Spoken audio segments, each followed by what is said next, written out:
मधुबन के बाबा, मधुबन के बाबा मुरली वाले, आपका क्या कहना, आपका क्या कहना। ओम शांति। आज 5 अक्टूबर 2021 के साकार मधुर महावाक्य हैं।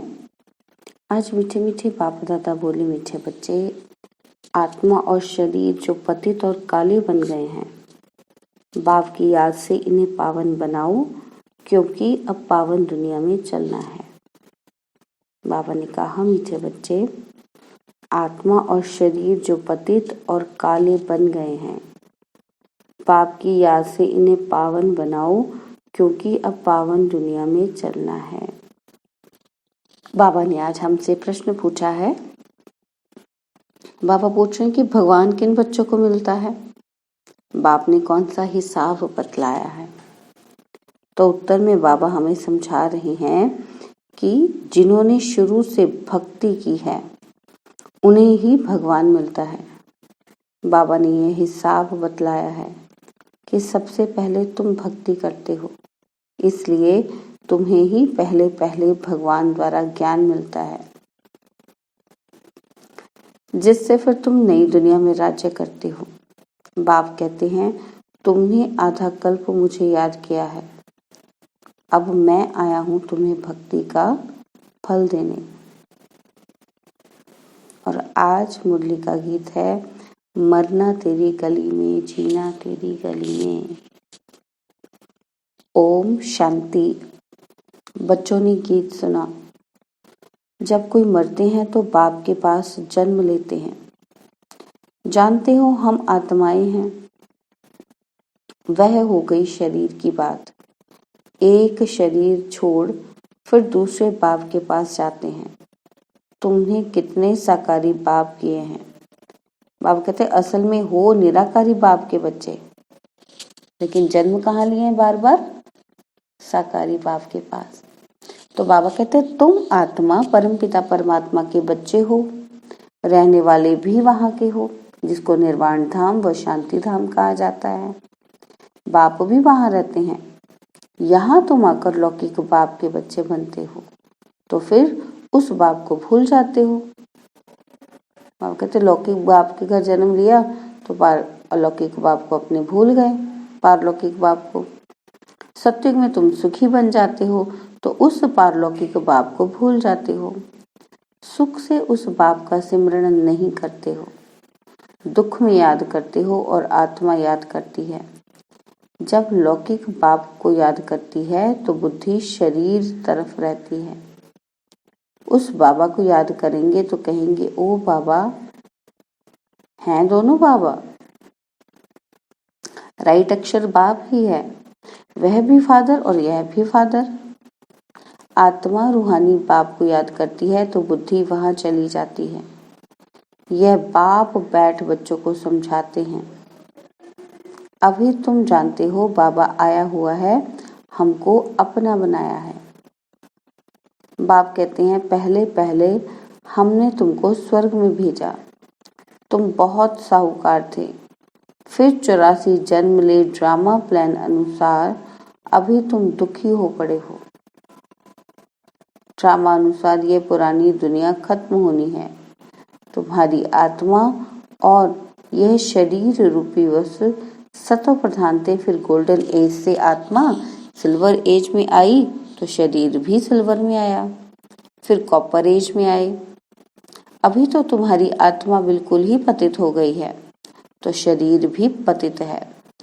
जैसे 14 कैरेट का सोना कोई पसंद नहीं करते, काला पड़ जाता है, तुम भी अभी काले आयरन एज्ड बन गए हो। अब आत्मा और शरीर जो ऐसे काले बन गए हैं तो फिर पवित्र कैसे बने, कैसे बने पवित्र। बाबा कहते आत्मा पवित्र बने तो शरीर भी पवित्र मिले। वह कैसे होगा, क्योंकि आत्मा जैसे जैसे चेंज में होती गई, शरीर भी वैसे वैसे चेंज होते गए। तो बाबा कहते अब कैसे होगा ये ठीक, क्या गंगा स्नान करने से? नहीं, पुकारते ही हैं। क्या पुकारते हैं हम? हे पतित पावन आओ। यह आत्मा कहती है तो बुद्धि पारलौकिक बाप तरफ चली जाती है। हे बाबा, देखो बाबा अक्षर ही कितना मीठा है। भारत में ही बाबा बाबा कहते हैं। अभी तुम आत्म अभिमानी बन बाबा के बने हो। बाबा कहते हैं मैंने तुमको स्वर्ग में भेजा था, नया शरीर धारण किया था, अब तुम क्या बन गए हो। ये बातें हमेशा अंदर रहनी चाहिए। बाबा को ही याद करना चाहिए। याद सब करते हैं ना। हे बाबा, हम आत्माएं पतित बन गई हैं, अब आओ आकर पावन बनाओ। ड्रामा में यह भी पार्ट है, तब तो बुलाते हैं। ड्रामा प्लान अनुसार आएंगे भी तब जब पुरानी दुनिया से नई बनती है, तो जरूर संगम पर ही आएंगे। तुम बच्चों को निश्चय है बिलवेड मोस्ट बाबा है। कहते भी हैं स्वीट स्वीटेस्ट। अब स्वीट कौन है? लौकिक संबंध में पहले फादर है जो जन्म देते हैं, फिर है टीचर। टीचर से पढ़कर तुम मर्तबा पाते हो। Knowledge is source of income कहा जाता है। ज्ञान है नॉलेज, योग है याद। तो बेहद का किसी को पता नहीं है। चित्र में क्लियर दिखाया भी है। ब्रह्मा द्वारा स्थापना शिव बाबा कराते हैं। कृष्ण कैसे राजयोग सिखाएगा? राजयोग सिखलाते ही हैं सत्य के लिए, तो जरूर संगम पर बाप ने सिखाया होगा। सत्य की स्थापना करने वाला है बाबा, ब्रह्मा द्वारा कराते हैं। करण का रावणहार है ना। वो लोग तो त्रिमूर्ति ब्रह्मा कह देते हैं, परंतु ऊंच ते ऊंच शिव है ना। वह साकार है और वह निराकार है। सृष्टि भी यही है। इस सृष्टि का ही चक्र फिरता है, रिपीट होता रहता है। सूक्ष्म वतन की सृष्टि का चक्र नहीं गाया जाता। वर्ल्ड की हिस्ट्री ज्योग्राफी रिपीट होती है। गाते भी हैं सत्युग त्रेता द्वापर कलयुग, बीच में जरूर संगम युग चाहिए, नहीं तो कलयुग को सत्य कौन बनाए। नरकवासियों को स्वर्गवासी बनाने बाप संगम पर ही आते हैं। कब आते हैं? संगम पर। जितनी पुरानी दुनिया उतना दुख जास्ती। आत्मा जितना तमो प्रधान बनती जाती है उतना दुखी होती है। देवताएं हैं सतो प्रधान। यह तो highest authority God fatherly government है, साथ में धर्मराज भी है। बाप कहते हैं तुम शिवालय में रहने वाले थे, अब है विशालय। तुम पावन थे, अब पतित बने हो, तो कहते हो कि हम तो पापी हैं। आत्मा कहती है मुझ निर्गुणहारे में कोई गुण नहीं। कोई भी देवता के मंदिर में जाएंगे तो उनके आगे ऐसे ही कहेंगे। बाबा कहते लेकिन कहना चाहिए बाप के आगे, देवताओं के आगे नहीं कहना चाहिए। उसको छोड़ ब्रदर्स को लगते हैं। यह देवताएं ब्रदर्स ठहरे। ब्रदर से तो कुछ मिलना नहीं है। भाइयों की पूजा करते करते नीचे गिरते आए हैं। अब तुम बच्चे जानते हो, क्या जानते हैं कि बाप आया हुआ है, उससे हमको वर्षा मिलता है। बाकी मनुष्य तो बाप को जानते ही नहीं, सर्वव्यापी कह देते हैं। कोई फिर क्या कहते हैं कि अखंड ज्योति तत्व है, और कोई कहते हैं वह नाम रूप से न्यारा है। अरे तुम कहते हो अखंड ज्योति स्वरूप है, नाम रूप से न्यारा कैसे हो सकते हो? कैसे कह सकते हो? बाबा कहते हैं ऐसे आप बाप को ना जानने के कारण ही पतित बन पड़े हैं। तमो प्रधान भी बनना ही है। फिर जब बाप आए तब सबको पावन बनाए। आत्माएं निराकारी दुनिया में सब बाप के साथ रहती हैं, फिर यहाँ आकर सतो रजो तमो का पाठ बजाती हैं। आत्मा ही बाप को याद करती है। बाप आते भी हैं, कहते हैं ब्रह्मा तन का आधार लेता हूँ। यह है सब भाग्यशाली रथ। आत्मा बिगना रथ थोड़ी होती है। कहते हैं भगीरथ ने गंगा लाई, परंतु यह बात तो हो ही नहीं सकती, है ना। पानी वाली गंगा कैसे लाएगी? भगीरथी माना भाग्यशाली रथ, तो परमात्मा ने भाग्यशाली रथ का ही आधार लिया ना। तो बाबा कहते परंतु समझते नहीं है कि हम कहते क्या है। कहते कुछ है लेकिन वो जानते ही नहीं उसके पीछे भाव क्या है, असली चीज क्या है। बाबा कहते अभी तुम बच्चों को समझाया है। तो बाबा जो समझा रहे वो क्या है, ये है ज्ञान वर्षा। इससे क्या होता है, पति से पावन बनते हैं। गंगा यमुना तो सतयुग में भी होती है। कहते हैं कृष्ण जमुना के कंठे पर खेल पाल करते हैं। बाबा कहते हैं ऐसी कोई बातें हैं नहीं, वह तो सतयुग का प्रिंस है, उसकी बहुत संभाल से पालना होती है। क्योंकि फूल है ना, फूल कितने सुंदर होते हैं, फूल से सभी आकर खुशबू लेते हैं, कांटों से थोड़ी खुशबू लेंगे, अभी तो है ही कांटों की दुनिया। जंगल को बाप आकर गार्डन ऑफ फ्लावर्स बनाते हैं, इसलिए उनका नाम बबुलनाथ भी रख दिया है। कांटों से फूल बनाते हैं इसलिए महिमा गाते हैं। कांटों को फूल बनाने वाला बाबा, ये कहते हैं ना, अब तुम बच्चों का बाप के साथ कितना लव होना चाहिए। अभी तुम जानते हो क्या कि हम बेहद के बाप के बने हैं। अभी तुम्हारा संबंध उनसे भी है तो लौकिक से भी है। पारलौकिक बाप को याद करने से तुम पावन बनेंगे।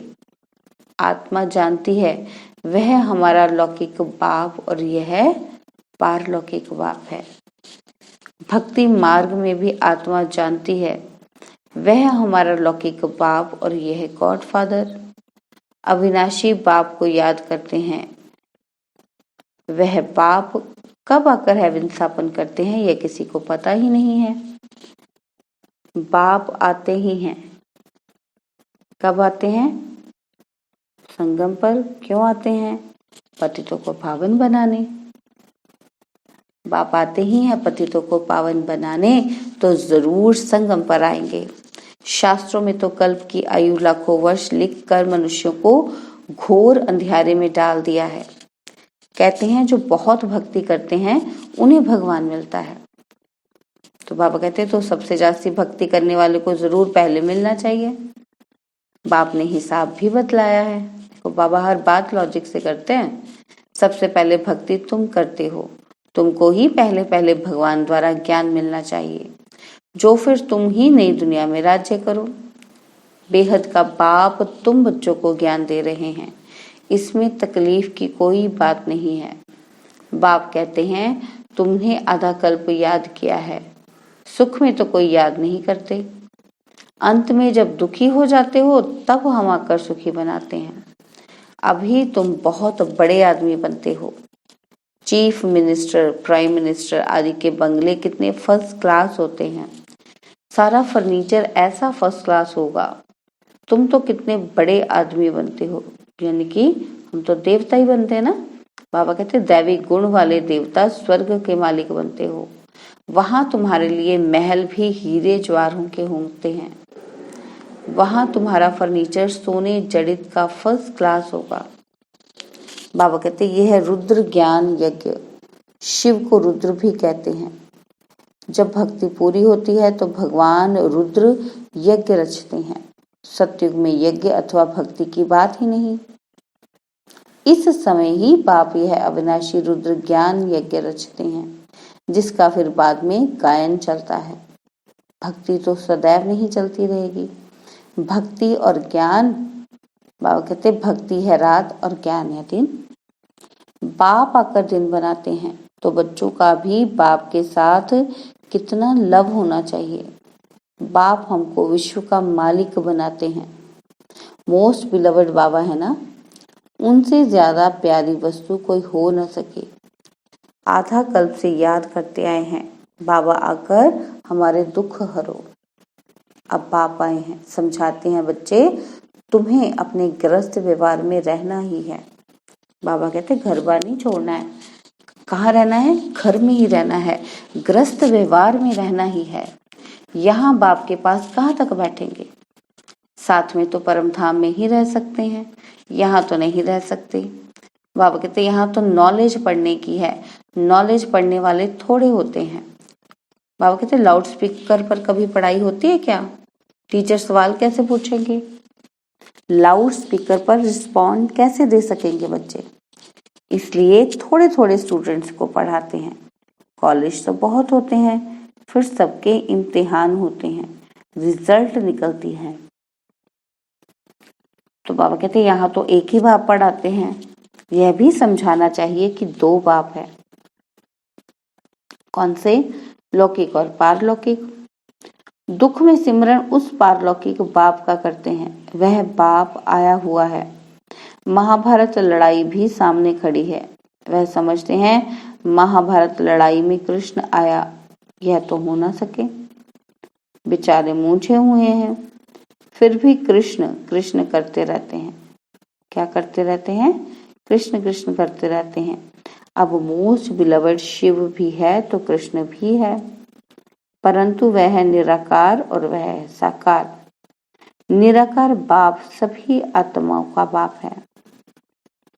हैं दोनों मोस्ट बिलवड। कृष्ण भी विश्व का मालिक है ना। अभी तुम जज कर सकते हो कि जास्ती प्यारा कौन? कृष्ण के शिव बाबा? बाबा कहते हैं शिव बाबा ही ऐसा लायक बनाते हैं ना। कृष्ण क्या करते हैं? कृष्ण तो बनते हैं, बाप ही तो उनको ऐसा बनाते हैं ना। तो गायन भी जास्ती उस बाप का होना चाहिए ना, उसी का होना चाहिए ना जिसने कृष्ण को बनाया। बाप ने समझाया है कि तुम सब पार्वतियां हो, यह शिव अमरनाथ तुमको कथा सुना रहे हैं। तुम ही सब अर्जुन हो, तुम ही सब द्रौपदियां हो। इस विशेष दुनिया को रावण राज्य कहा जाता है। वह है वाइसलेस वर्ल्ड, विकार की बात नहीं। निराकार बाप विकारी दुनिया रचेंगे क्या? बताओ। बाबा कहते बताओ, मैं कोई विकारी दुनिया रचूंगा? विकार में ही दुख है। बाबा कहते सन्यासियों का है हठ योग निवृत्ति मार्ग। बाबा कहते वो तो सब कुछ छोड़कर चले जाते हैं। बाबा कहते कर्म संन्यास तो कभी होता ही नहीं, हम कर्म करना तो छोड़ते ही नहीं है कभी। चाहे साधु सन्यासी बन जाए, घर बार छोड़ दे, फिर भी कुछ ना कुछ कर्म तो करेंगे ही ना। बाबा कहते कर्म संन्यास तो कभी होता ही नहीं, वह तब हो जब आत्मा शरीर से अलग हो जाए, क्योंकि बिना शरीर के आत्मा कोई कर्म नहीं कर सकेगी। तो बाबा कहते गर्भ जेल में फिर कर्मों का हिसाब शुरू हो जाता है। बाकी कर्म संन्यास कहना रॉन्ग है। हठ योग आदि बहुत सीखते हैं, गुफाओं में जाकर बैठते हैं, आग से भी चले जाते हैं। बाबा कहते रिद्धि सिद्धि भी बहुत है, जादूगर से बहुत चीजें भी निकालते हैं। भगवान को भी जादूगर रत्नागर सुदागर कहते हैं ना, लेकिन उनसे कोई को गति सदगति तो नहीं मिल सकती। वह तो एक ही सच्चा सतगुरु आकर सबकी गति सदगति करते हैं। अच्छा, मीठे मीठे सिकिलदे बच्चों प्रति माता पिता बाप दादा का याद प्यार और गुड मॉर्निंग। रूहानी बाप की रूहानी बच्चों को नमस्ते। हम रूहानी बच्चों की रूहानी बाप दादाजी को दिलवा जान सिकवा प्रेम से नमस्ते। ओम शांति। प्यारे बाबा, मीठे बाबा, मेरे बाबा, शुक्रिया बाबा, शुक्रिया बाबा, शुक्रिया बाबा। धारणा के लिए मुख्य सार है, पहला पॉइंट है कि कांटों से फूल बनाने वाला मोस्ट बिलवड एक बाप है, उसे बहुत लव से याद करना है। खुशबूदार पावन फूल बन सबको सुख देना है। और सेकंड पॉइंट है कि यह नॉलेज जो पढ़ाई है, बाबा कहते हैं सोर्स ऑफ इनकम है। इससे 21 जन्म के लिए तुम बहुत बड़े आदमी बनते हो, इसलिए इसे अच्छी रीति पढ़ना और पढ़ाना है। आत्म अभिमानी बनना है। और बाबा ने वरदान दिया है कि बाप दादा को अपना साथी समझकर डबल फोर्स से कार्य करने वाले सहज योगी भव।